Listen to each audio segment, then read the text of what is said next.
দরজাটা খুলেন। আমি পাশের ঘরে ভাবি। ও পাশের বাসার ভাবি, ভালো আছেন আপনি? এই তো অনেকদিন পর আসলেন, বসেন ভাবি বসেন। ভাবি কি খাবেন বলেন, অনেকদিন পরে আসলেন আমাদের বাসায়।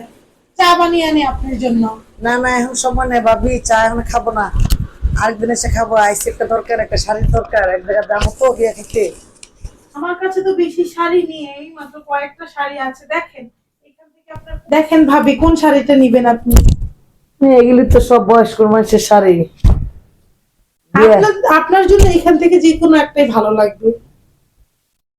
বিয়ে বাড়িতে তো এই ধরনের শাড়ি চলে না। আপনার বয়স অনুযায়ী এই শাড়িগুলো আপনার জন্য পারফেক্ট। আপনি এইগুলোই নেন যে কোনো ঠিক একটা। আছে, এটা কালার ঠিক আছে, তারপর তো বিয়েতে গেলে একটু গর্জিয়াস দরকার।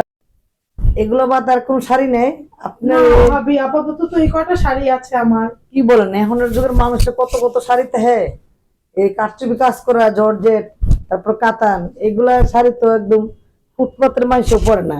না, এই শাড়িগুলা আমার পছন্দ আপনি না। বেরোন এখন আমার বাসা থেকে, বেরোন না না, বেরোন, শাড়ি আপনি বেরোন। এইটা ভালো শাড়ি নেই, বড় বড় কথা। ঠিক আছে, থাক, শাড়ি আমার দরকার নেই।